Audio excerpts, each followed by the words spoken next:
नमस्कार, मैं हूं मोनिका सिंह और आप देख रहे हैं सवाल 10 बजे। मिडिल ईस्ट में जंग अब सिर्फ मिसाइलों और बमों तक सीमित नहीं रही। अब ये धमकियों, मनोवैज्ञानिक दबाव और वैश्विक संदेशों की लड़ाई बन चुकी है। एक तरफ अमेरिका के लगातार हमले, दूसरी तरफ ईरान का पलटवार। होर्मुज से लेकर खाड़ी तक तनाव चरम पर है और इस बीच ईरान के एक सरकारी समर्थक अखबार के पहले पन्ने पर छपा एक उग्र संदेश पूरी दुनिया में चर्चा का विषय बन गया है। इस अखबार में दुनिया के कई बड़े नेताओं की तस्वीरें प्रकाशित की गई हैं और बेहद आक्रामक भाषा का इस्तेमाल किया गया है। इसमें अमेरिकी राष्ट्रपति डोनाल्ड ट्रंप, इजरायल के प्रधानमंत्री बेंजामिन नेतन्याहू समेत कई पश्चिमी नेताओं को निशाने पर लिया गया है। सवाल यह है कि क्या ये सिर्फ एक प्रचार करने का एक संदेश है, ये एक तरीका है या फिर किसी बड़े टकराव की चेतावनी है। उधर अमेरिकी हमले लगातार जारी हैं।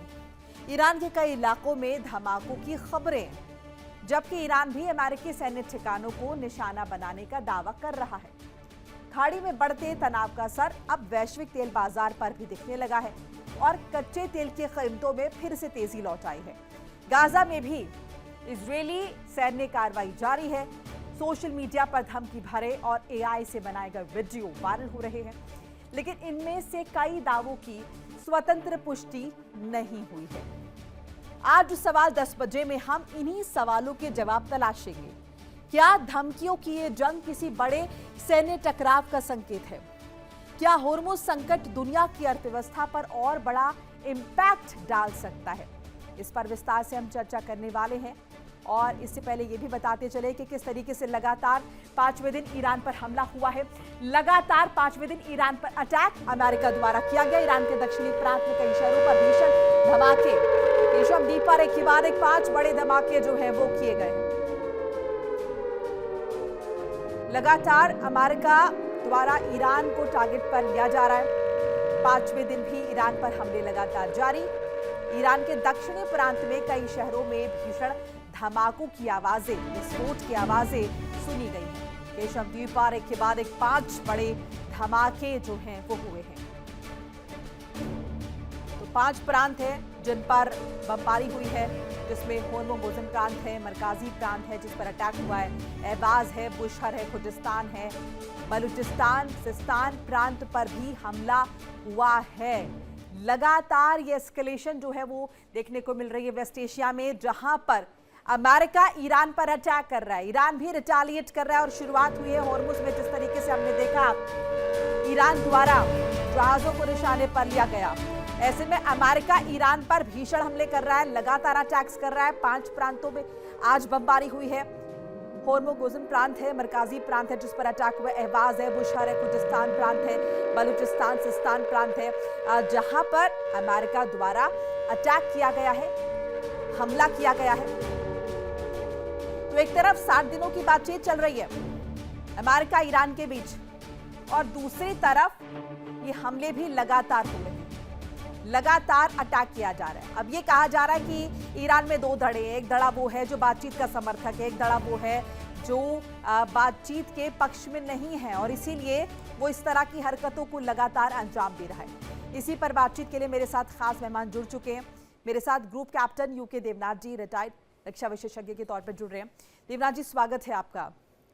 अब बातचीत चल रही है और बैकड्रॉप में ये अटैक्स किस तरीके से देखें और कितने इंटेंस इन हमलों को आप मानते हैं? जी हाँ, अच्छी बात यह है कि शनिवार को और रविवार को कुछ इनडायरेक्ट टॉक्स हुए। ओमान में, मस्कट में अमेरिकन रिप्रेजेंटेटिव थे, ईरान से अरागची गए हुए थे। ईरान के विदेश मंत्री अरागची जरा नरम दल तो नहीं कहेंगे, लेकिन वो बातचीत की तरफ अपना ज़्यादा ध्यान देने में बिलीव करते हैं। इसमें कोई शक नहीं है कि ईरान में एक धड़ा ऐसा है जो चाहता है कि बातचीत ना हो। किसी भी देश में युद्ध के समय में जो फौज होती है वो लड़ाई जीत कर जंग जीतना चाहती है। आईआरजीसी को यकीन है कि अगर वो लड़ते रहेंगे तो एक दिन अमेरिका को घुटने पर ले आएंगे। आईआरजीसी अपनी पॉलिटिकल लीडरशिप पर दबाव डाल रही है कि मिलिट्री कार्रवाई ज्यादा इंपॉर्टेंट है और बातचीत फिलहाल कुछ लेकिन हासिल देवनाथ जी, नहीं आपस में करेगी। वो कोऑर्डिनेशन है क्या आईआरजीसी में, और उनका जो पॉलिटिकल नेतृत्व है, या फिर वो अंतर कलह बड़े पैमाने पर है और जो सॉफ्ट नेतृत्व है वो नहीं चाहता है कि इस तरीके से लगातार एस्केलेशन बढ़े, क्योंकि इसका इम्पैक्ट मुमकिन है कि बातचीत पर हो, या फिर ये सब कुछ मिलीजुली भगत है? देखिए क्या होता है कि हर देश में जो सरकार है, सिविलियन गवर्नमेंट है, उसका हमेशा आर्मी के ऊपर कंट्रोल रहता है। आईआरजीसी के जो टॉप कमांडर हैं, वो जैसे हम कहते हैं कि हैं तो ब्रिगेडियर के पद पर, लेकिन देखिए वो ईरान की सोशल फैब्रिक का हिस्सा हैं। उनकी सरकार की तंत्र का एक धुरी हैं। अब हर देश में क्या होता है कि युद्ध के समय में पॉलिटिकल लीडरशिप, मिलिट्री लीडरशिप को कुछ हद तक इनिशिएटिव लेने की छूट दे देती है। मैं जैसे बताना चाहता हूं कि जब गलवान में टेंशन हुआ और आर्मी ने पूछा भारत सरकार से कि क्या कार्रवाई की जाए, तो भारत सरकार ने सही जवाब दिया। कहा कि जो भी जमीन पर उस वक्त जरूरी है, आप उसको कीजिए। जमीन पर टैक्टिकल रिक्वायरमेंट जो भी है, आप उस पर उचित कार्रवाई कीजिए। तो ईरान में भी ऐसा कुछ हुआ है, जहां सिविलियन लीडरशिप ने जमीन पर जो उनके 31 सब कमांडर्स हैं, उनको पावर दे दी गई है कि वो अपने अपने इलाके में जो भी मिलिट्री कार्रवाई है, टैक्टिकल कार्रवाई यानी छोटी छोटी कार्रवाई, जो कि 1 घंटा असर दिखाती है, छोटा सा असर दिखाती है, जी। लेकिन सिग्निफिकेंट असर दिखाती है, तो लोकल कमांडर्स अपने इनिशिएटिव पर लड़ रहे हैं, क्योंकि जी। सेंट्रल अथॉरिटी ने उनको फ्रीडम दी हुई है।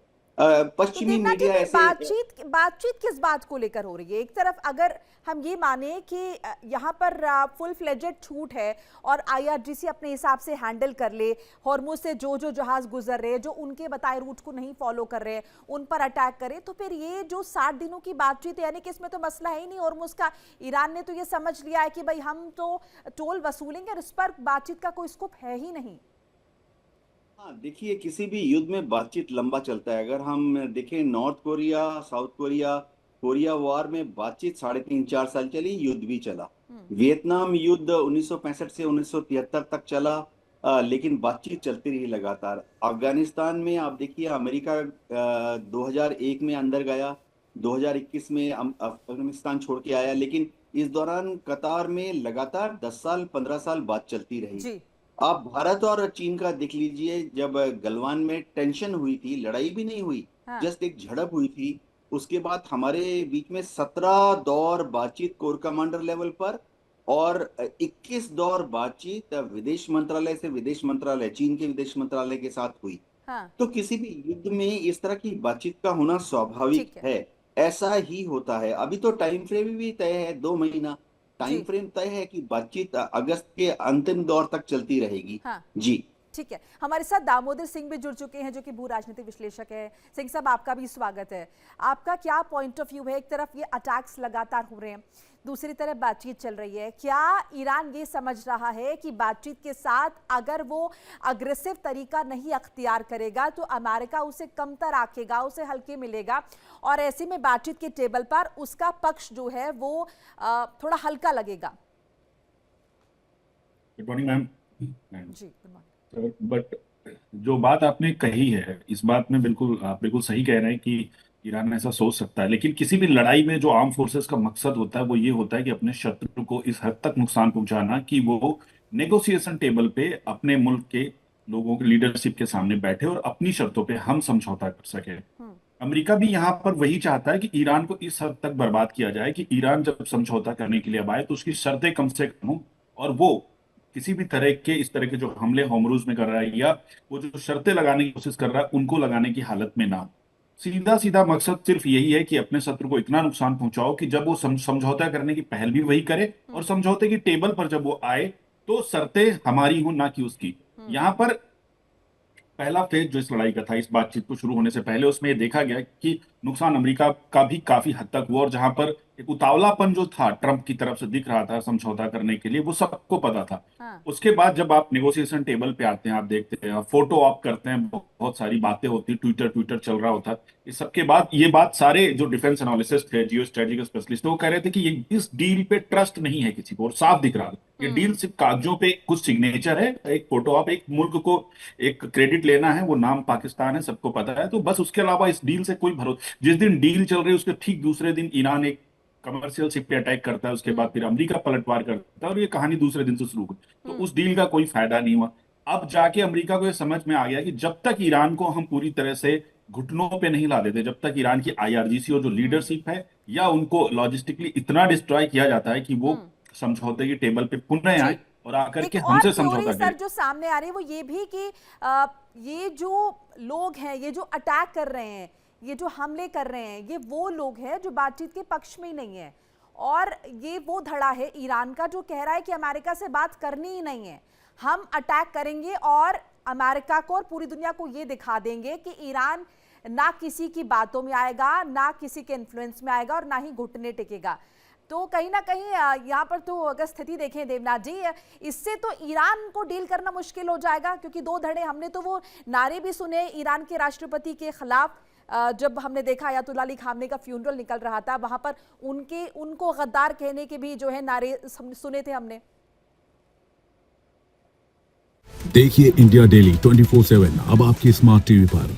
इंडिया डेली मौजूद है सभी डिजिटल प्लेटफॉर्म पर लाइव और लगातार। इंडिया डेली 24/7 हर दिन राष्ट्र को समर्पित।